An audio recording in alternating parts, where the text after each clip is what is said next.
offered by the Religious Action Center and the Women of Reform Judaism. We are going to talk today about the larger RAC strategy and about how to engage policymakers with purpose. So thank you for being a part of this. And if you have questions, please share them in the chat box, and we will do our best to answer them throughout and in a designated time during this conversation. So as you can see, if you want to navigate our webinar, you can choose to join by phone or by computer. You have a audio settings selection at the bottom of your webinar where you can choose to join either way. And if you are joining by your computer, there are some options next to a microphone icon for the speaker and microphone options that you can select. To ask questions, you can see there's a Q&A selection space where you can ask questions of the presenters, and we will do our best to answer. If you've enabled chat, you can send messages to the entire group or just to private messages to specific participants. And feel free to raise your hand also to identify if you have questions to ask.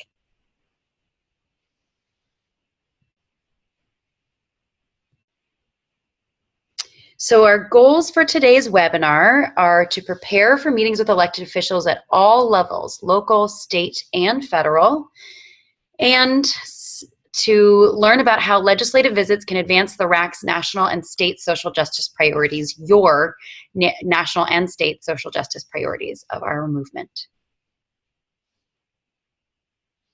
So I'm Joy Friedman. I am the RAC's Director of Organizing, and I'm welcoming you to this webinar. After this, you'll hear from Rabbi Joel Simons, the RAC's West Coast Legislative Director, about why meetings with policymakers are important.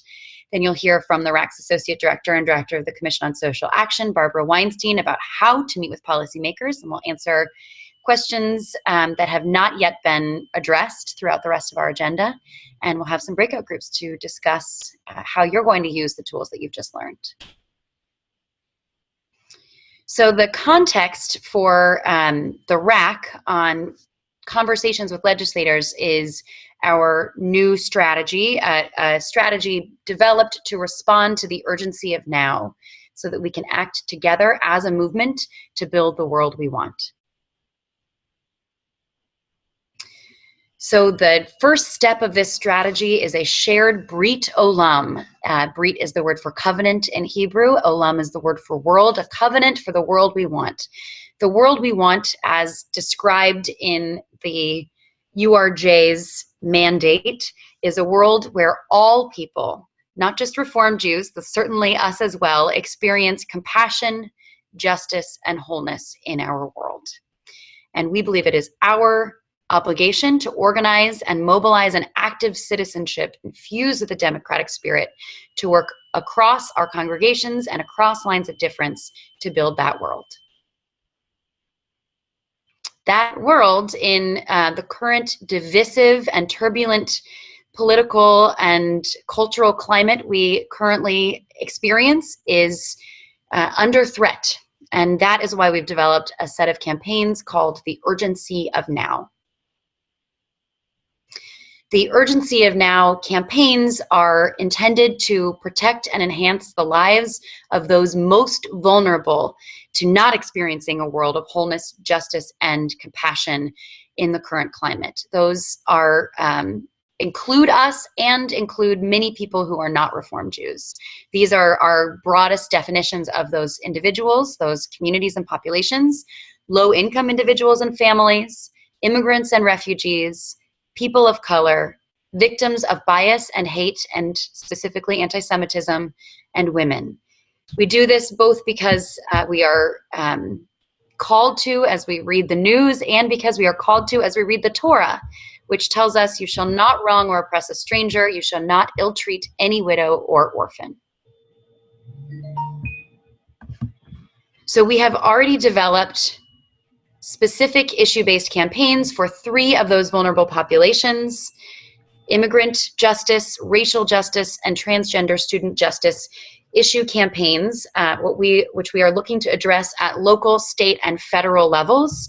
And the we doing this addressing are local leaders, leaders who will look at the ways that we can impact policy and legislation around each of these communities, these vulnerable populations, where we work to protect our own and our partners who are concerned about racial justice, immigrant justice, and transgender student justice. These campaigns are, we want to address the issues, the policies, the legislation that will most benefit, protect, and enhance the lives of these vulnerable populations, which we have always, as the RAC, looked at a federal level. What are federal level, overarching, comprehensive ways that we can protect and enhance the lives of these populations? And given the current climate, we believe that decision-making power is both at the federal level and at state and local levels, and that is our opportunity to enhance the ability for our state and local decision makers to really protect and enhance the lives of these individuals and communities at that level. So in order to achieve the full protection and enhancement of the lives of these populations and around these issues, we are looking at developing more leaders to do more local work and to have as deep impact and broad impact as possible. So this is our major foci, and part of why we are having this, a major reason why we're having this webinar, is so that you all are equipped as leaders to do this work, to meet with and influence the decisions of local and state and federal legislators. So together, with all of our elements of our movement, from Women of Reform Judaism to the RAC to URJ, congregants and communities and clergy and lay leaders, together we will be networked congregations, transforming individuals, congregations, and communities through sacred ritual, grounded in Jewish text and tradition, protecting and enhancing the lives of our most vulnerable populations, working with allies across lines of difference to train our leaders so that we, as the Reform movement, are unified in our pursuit of the world we want. And with that, I will turn it over to Rabbi Joel Simons to talk about why we should meet with elected officials. Thank you so much, Joy. The opportunity to meet with our elected officials is truly a gift and a blessing.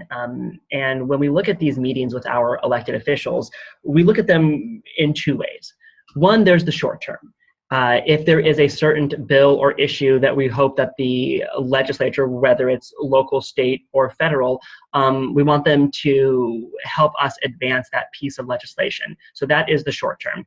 But then there's the long term. And the long term is really building a true, lasting, sustainable relationship with our elected officials. For so many of our communities and congregations, our relationship with elected officials is either they come to visit us when they are running for election or re-election, or we visit them when we have a specific piece of legislation that we want them to pass. But that's not really a real relationship. A real relationship is when we are in true partnership with our elected officials, when they come to our community because they know that we are their partners in the fight for justice, when we go to them, maybe not even to ask them to advance a certain piece of legislation, but so that we can continue to keep up the conversation about what is the world that we want and how we can work together as our faith community and them as our elected official to help advance this world that we ultimately want to come to. So we have to look at these relationships and these meetings in those two ways. And for those of us who are going back to our congregations and really teaching about why this is important, it's also important for us to understand that as congregations, as 501c3 organizations, we absolutely can and should engage in this kind of education and advocacy. We should remember that not all of these meetings are lobby meetings. Not every time we go to a member's office, or sometimes not every time a member comes to our congregation, we're going to be lobbying on a specific issue. Some of the times we are going to be educating them on an issue. Sometimes they will be educating us. So we should keep in mind that, you know, a relationship is not, we come to see you, please do this, please, you know, do this piece of legislation, and then we don't see you for another 2 or 3 years, but rather it's, what are the issues we care about? What are the issues that you are caring about? And how can we work together? Maybe this is a time in which we have a specific ask. Maybe it's a time in which we want to connect with one another and say, listen, these are some of the things that we're hearing. What are the steps that we as a community need to take to get to that point? So it's important for us to educate our congregations and our affiliates that when engaged in this work, it is completely within the bounds of our institutions to do this work. As 501c3s, we are absolutely allowed to do this, and understand that we approach this from a nonpartisan basis. We approach this really from the fundamental truths of our faith, that there are issues in this world that we care so deeply about, and the way to advance a better world is by meeting with our elected officials. And we're going to talk about this more, but we also truly need to understand that the way we approach our city council member, our mayor, it's the same way that we'll approach our state elected officials, and the same way that we'll approach our members of Congress and our senators. The way we advocate for issues, the way we invite them to our congregations, and the relationships that we hope to build. So again, it's not just them coming to see us every 2 or 4 or 6 years, but rather they're coming to see us because they know that our congregations are houses of justice, and they know that we are their partners in advancing this work. So again, just to reiterate, there's the very short term, get the legislation passed. There's the long term, build a true and sustainable relationship that goes beyond inviting a member to our congregation to give a proclamation on our 50th anniversary, or to honoring our clergy who have been there for 18 years, but rather inviting them to our congregation because they know that they're our true partner in justice, and then educating our congregation and knowing that this is the work we can and should do. I'm sure there will be questions later, but with that, I would like to pass this on to my colleague, Barbara Weinstein. Great. Thank you very much, Joel. And good afternoon or good morning, everybody. I'm glad to be with you. This feels like a really opportune moment to be having this conversation. One of the things I always like to remember around the issue of lobbying is that it can frankly be a little intimidating, even for those of us who do it often. Meeting with members of Congress, elected officials, whether it's a governor or even a city councilor, can kind of, get the heart pumping. And that's not something that's unique to us today. That goes back to literally our earliest days as a people, where we see a wonderful example of Moses speaking truth to power. Here we are on the cusp of Passover, and we have this tremendous example of one of not just Judaism's, but humanity's first great lobbyists. God goes to Moses and says, speak to Pharaoh and tell him to free the Hebrew slaves. And Moses is scared, intimidated, worried about how this is going to go, and says to God, Mi Anochi, I'm going to tell the all-powerful Pharaoh what he should do, the policy decisions that he as Pharaoh should make. And God says, I understand. You are nervous, you're intimidated. Take your brother Aaron with you, and Aaron will be a source of strength and support as you do this work. And it's a wonderful example for us today, all of these generations later. The way that Moses and Aaron strengthened one another on their lobby visits with their public official, we do that same thing today. We never have to enter a room or meet with an elected official on our own, but we bring our fellow congregants, our partners in the faith community, our allies in the broader advocacy community into that room with us. And each of us has an opportunity to be a Moses speaking truth to power, and an Aaron being a source of strength and support as we do this work together. And it's such an important principle, not just for our own kind of sense of peace and calm and well-being, but a reminder as well that there is strength and power in numbers, and that we show the diversity and the widespread commitment to the issue that we're talking about when we do this work side by side with others as well. So what are some ways that we can really put some hardcore principles into how this work gets done? Rabbi Simons mentioned a few of them already, identifying what our goals are. There are short-term goals, like a particular issue that we're trying to advance. something maybe we're trying to educate the person that we're meeting about. And there are longer term goals, building a relationship, laying the groundwork for something that we know is going to be coming down the pike in a year or 18 months from now. Just building a rapport with an elected official who serves the congregation and the community that the congregation is a part of. So setting those goals and doing it in a realistic way in terms of understanding what the person you're meeting with is and is not capable of doing, either because of the office that he or she holds or the position that he or she holds within the office. Meeting with a staff member, which we'll talk about in a minute, has a lot of advantages as opposed to meeting with the elected official, him or herself. But at the same time, the staff might not be in a position to make a firm commitment or pledge to do something.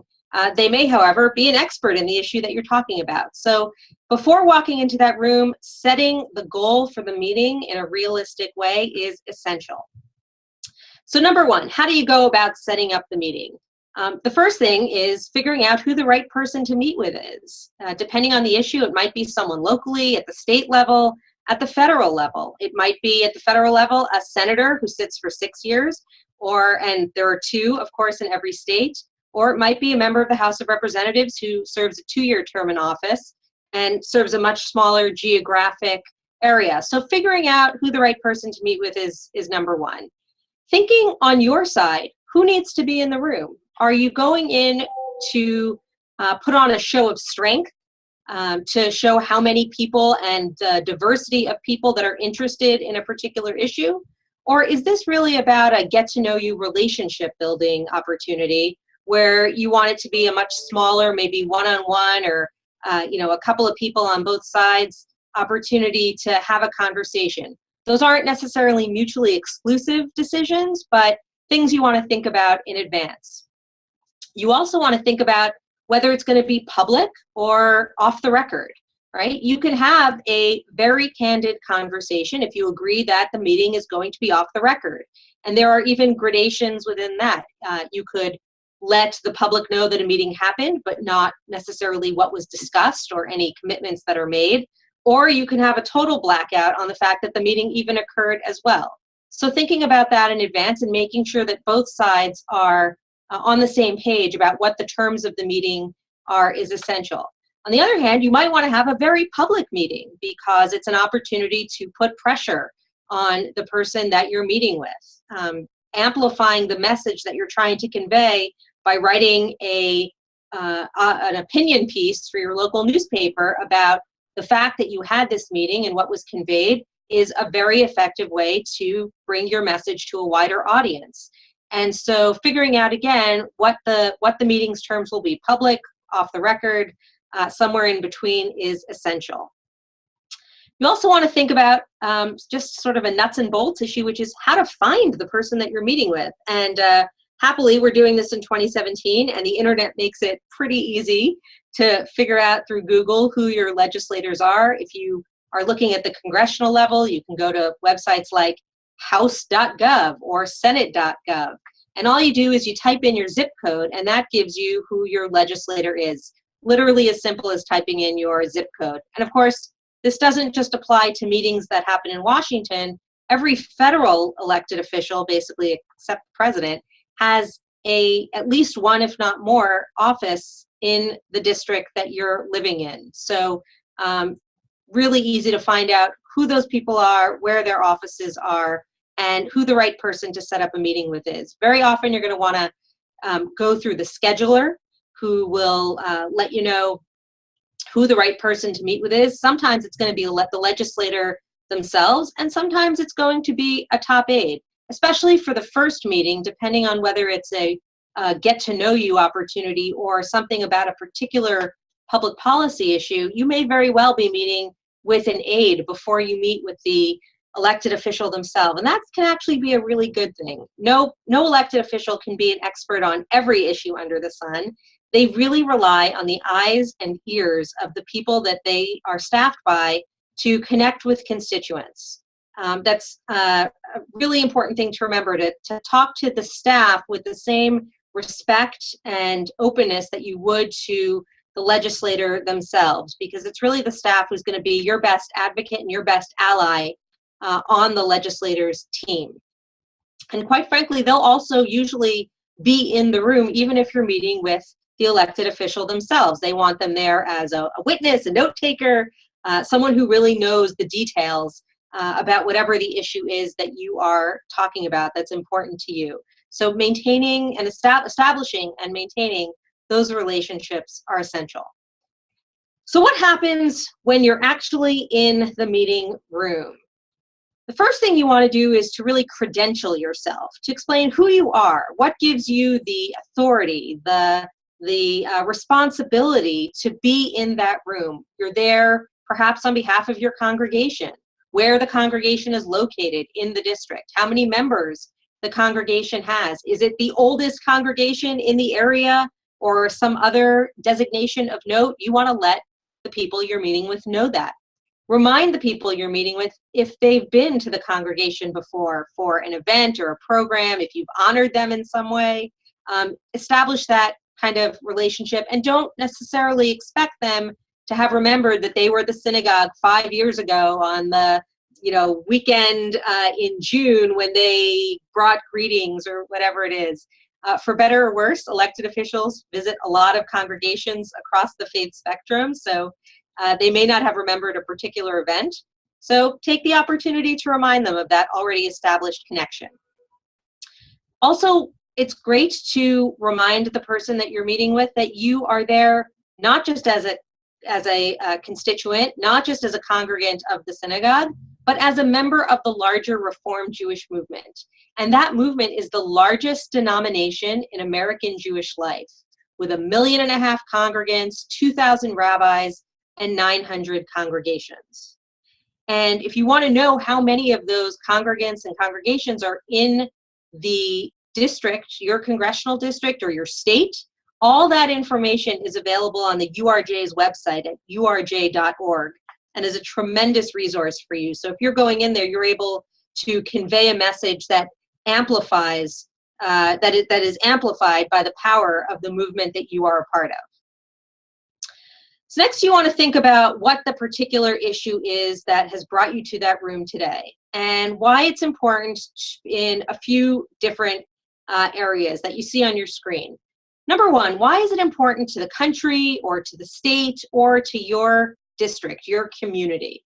Why is it something that touches people of all faiths and no faiths? We never want to do anything simply because it is good for us as Reformed Jews. We want the things that we are advocating for to stand up in the free market of ideas. And even if it's something that is very particular to our community, like fighting anti-Semitism, that principle of religious freedom and religious tolerance and opposition to crimes of hate is something that's important not just to the Jewish community, but to fundamental principles of religious freedom in this nation. So making sure that we're clear why this is an important issue to a broad community is really essential. And backing up your argument as much as you can with statistics, with data, facts, and figures, most, if not all of which are available through the Religious Action website, is terrific. Number two, why is this important to us uniquely as Reformed Jews? What are the Jewish values that have inspired our concern about a particular issue, whether it's the example we see by Adam and Eve, who were taught to till and tend the Garden of Eden, or a commitment to the civil rights of all people because of our unique role played by the Reformed Jewish movement in the struggle for civil rights. There's a unique perspective that we have as Reformed Jews that only we can speak about. There will probably be no other group going in to meet with the person you're meeting with who is able to speak as Reformed Jews on behalf of the Reformed Jewish movement. So we want to make sure that we are expressing ourselves in that unique voice. The third point is why this is important to you personally. Similar to what I just mentioned, there are stories and experiences that you have had that have brought you to that room at that moment that only you can speak about.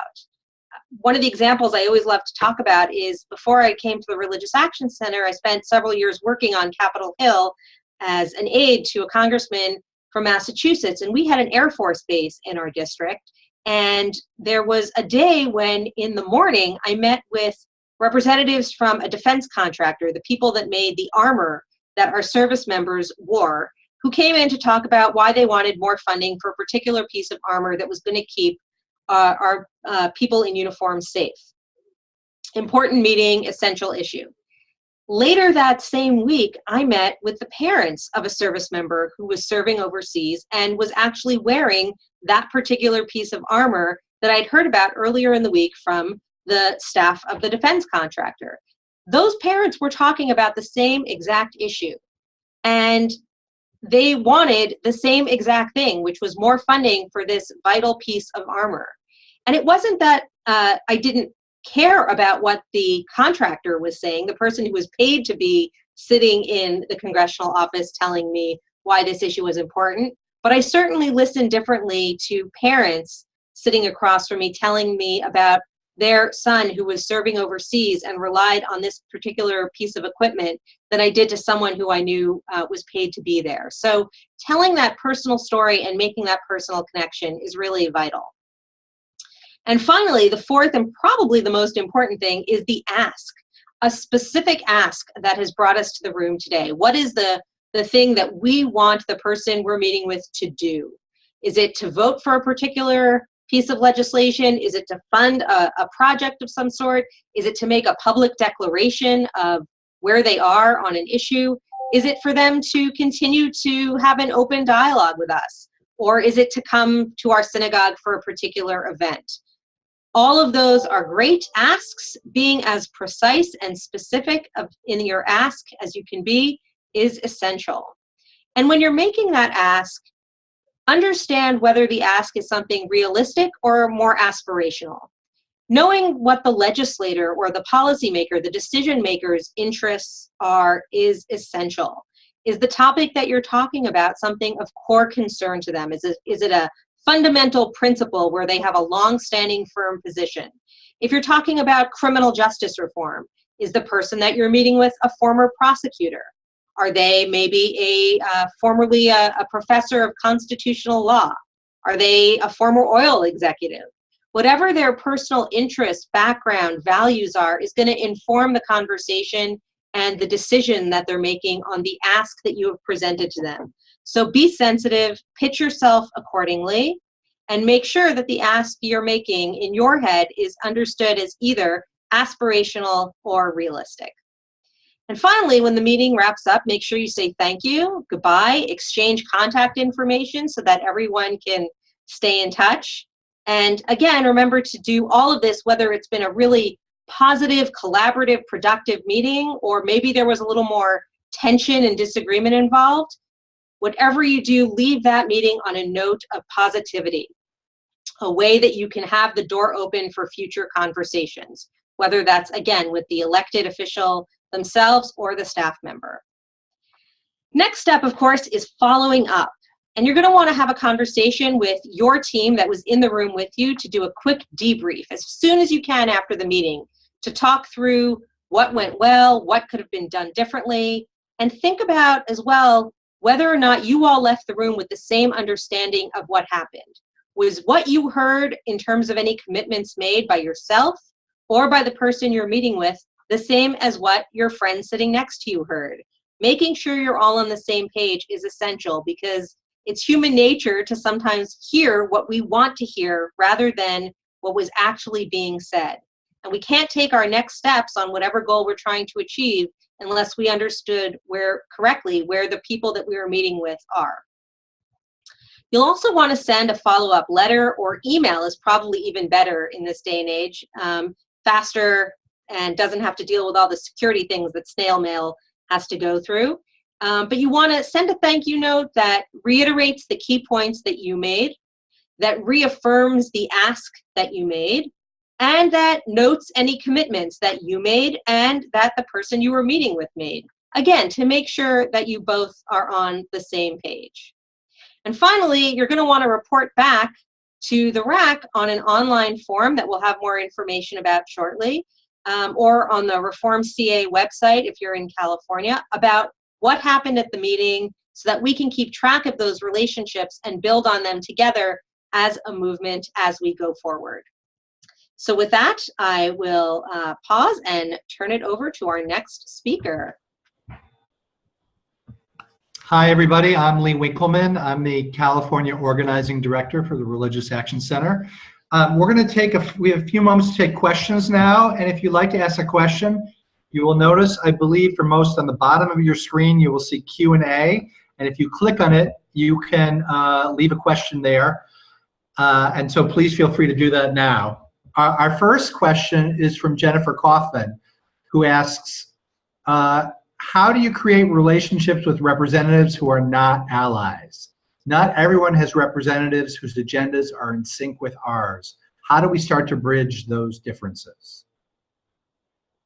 Barb, would you like to respond to that? Yeah, sure. I'm happy to take a crack at that. So number one, as I mentioned, for every legislator, there are probably 1, 2, maybe 3 issues that are core issues of principle for them that you're probably not going to be able to move them on. And the fact of the matter is, we all have those in life, and there are some issues where there will not be necessarily a way to bridge a gap.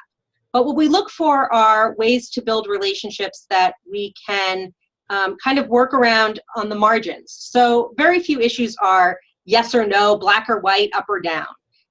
There's in whether it's an issue of funding or an issue of voting for a right or responsibility, there are areas where we can often, although again not always, find ways to move the ball a little more forward in the direction that we're trying to get to.